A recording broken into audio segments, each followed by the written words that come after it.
Salut les grognards. Allez, encore une boîte Italeri. Ce coup-ci, c'est de la French Infantry, la référence 6066. J'ai un 72. Alors, c'est une boîte que j'ai déjà eu l'occasion de présenter, mais pas sur... je dirais noyé dans une vidéo où j'avais présenté plusieurs boîtes. Alors, je reviens un peu dessus, juste pour voir ce qu'on peut faire avec cette boîte, hormis de l'infanterie française, évidemment. Donc, cette boîte, elle date de 2005. On a toujours une belle présentation. Hein. Un beau box art, hein, avec donc, des voltigeurs en avant du bataillon. Et on fait le tour et on a donc, pareil, toujours avec Italeri, un petit guide peinture. Voilà, ça ne reflète pas vraiment ce qu'on a dans la boîte au niveau du bas de la figurine. Hein, parce que là, ils sont présentés avec les guêtres, ce qui n'est pas le cas dans la boîte. Donc, c'est une boîte d'infanterie de la période 1813 jusqu'à 1815. C'est-à-dire après ce qu'on appelle la réforme Bardin. Donc, réforme Bardin, en fait, qui change l'uniforme. On abandonne l'habit à la française avec les pans longs derrière, là, pour un uniforme plus pratique, qui avait déjà été adopté par beaucoup de troupes étrangères de la période. Alors, on a le nombre de figurines qu'il y a là-dedans. 48. Donc, on va ouvrir ça et voir ce qu'elle contient.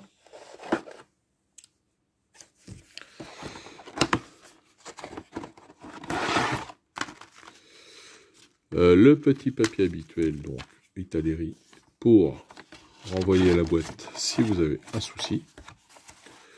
Nous avons 3 grappes.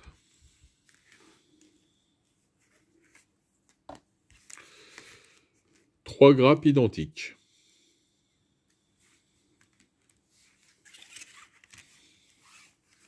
Donc on va en regarder une. On va pas s'enquiquiner. Alors, plastique, ça va. Pas trop dur, pas trop mou. Il faut dire que Italeri nous habitue à des plastiques de qualité.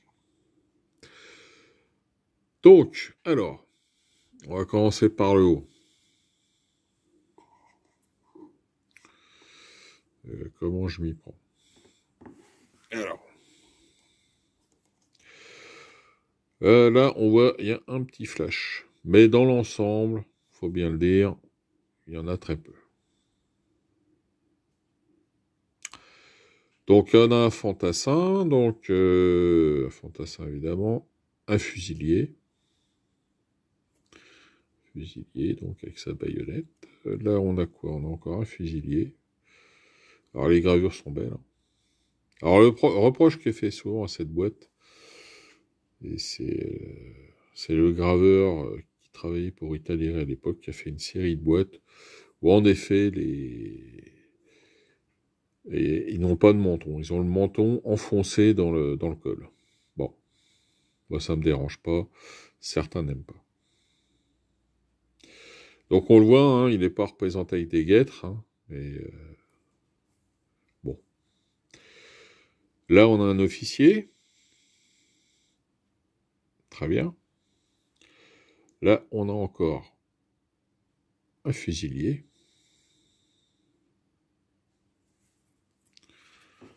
On va regarder l'autre.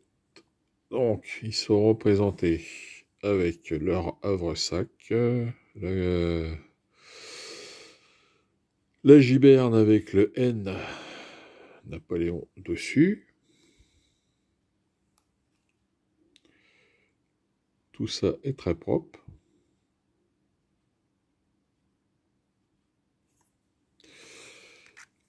Alors ensuite on a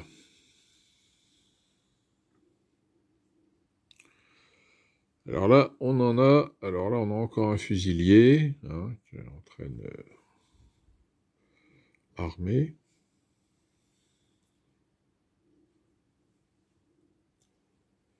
Là on a donc des hommes avec des épaulettes. Donc là bon, c'est soit du grenadier, soit du voltigeur. Il va falloir qu'on tourne, on regarde de l'autre côté, voir exactement. Là, on a toujours un fusilier. Alors, on tourne pour voir.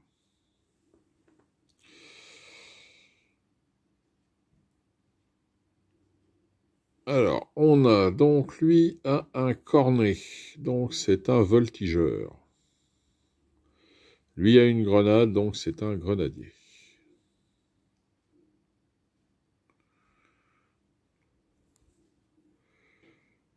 Là, toujours un fusilier. Donc, à peindre, donc on voit, donc ils ont non seulement les épaulettes, mais aussi le sabre briquet que n'ont pas les fusiliers. Donc, il faudra faire les peintures en conséquence. Puisque, comme on le voit sur la box art, les voltigeurs donc, avaient les hauts du shako, ils avaient en haut et en bas des galons jaunes et pour les grenadiers, des galons rouges. Alors, on passe au rang en dessous. Donc là, toujours pareil, un fusilier qui recharge. Là, on a encore un homme avec des épaulettes, donc un grenadier, un voltigeur, on va voir. Le tambour. Alors le tambour, hein, bien de la réforme Bardin. Hein.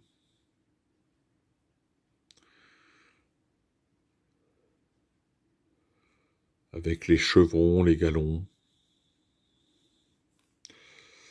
Là, un fusilier qui tire.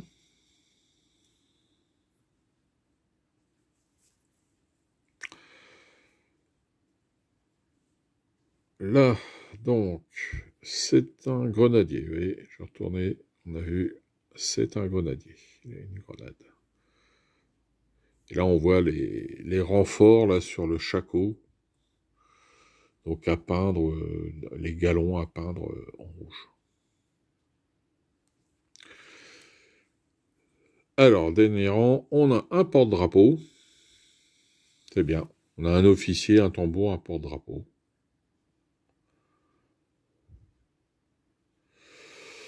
Alors, si vous voulez pas peindre le drapeau, moi j'ai déjà fait sur une figurine. Le drapeau, on peut facilement le faire sauter, percer, mettre une tige avec un nouveau porte-drapeau et mettre un drapeau imprimé en papier. Ça se fait bien. Alors là, on a encore un soldat avec des épaulettes, donc on va voir ce que c'est, un grenadier ou un voltigeur. Là, on a un fusilier, donc en mode de charge, et là donc un fusilier en position de tir.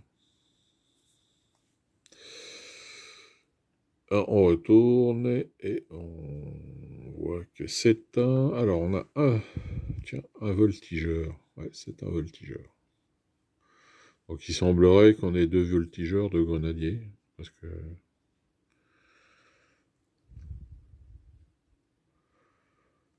Vous voyez, c'est très propre, hein. Très belle gravure.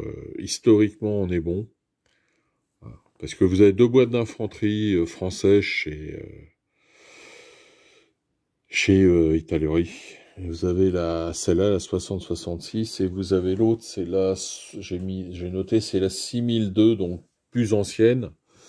Mais alors là, au niveau historique, autant que celle-ci a une note de 9 sur 10 au niveau historique, respect de... Autant la 6002, c'est un 3 sur 10. Hein. Il y a des grosses erreurs historiques, donc vaut mieux, franchement, acheter celle-là.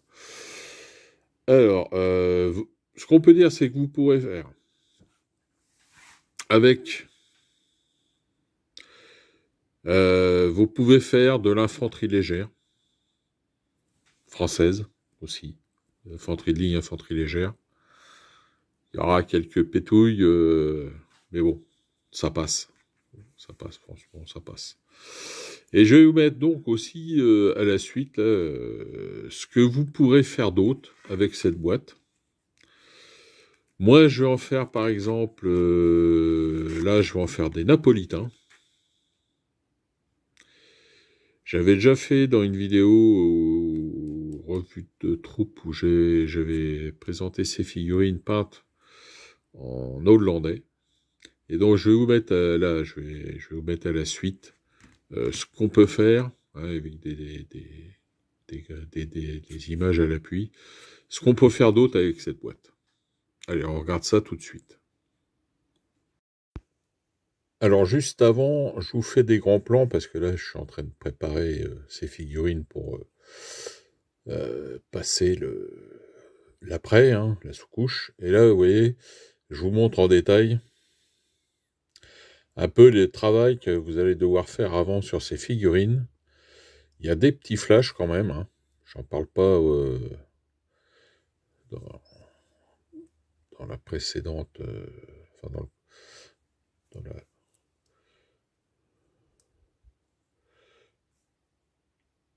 Là, vous voyez, il y a quand même un peu de boulot à faire.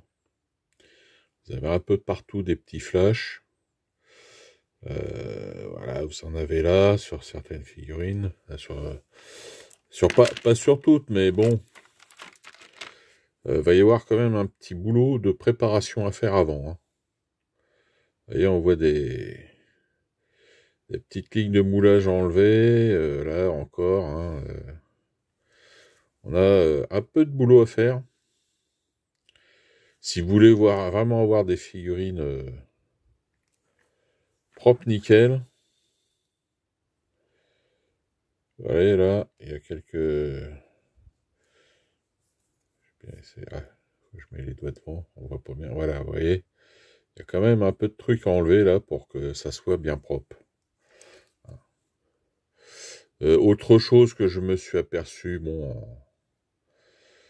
et que je relève pas avant, c'est bon, la taille sur certaines figurines, la taille du manteau est quand même assez réduite, je trouve. Ils auraient pu faire un truc. Le manteau plié est petit quand même. Je trouve que bon, ça aurait été mieux. Il y a une figurine, je sais pas si je vais vous la retrouver, la figurine. Il est vraiment rikiki.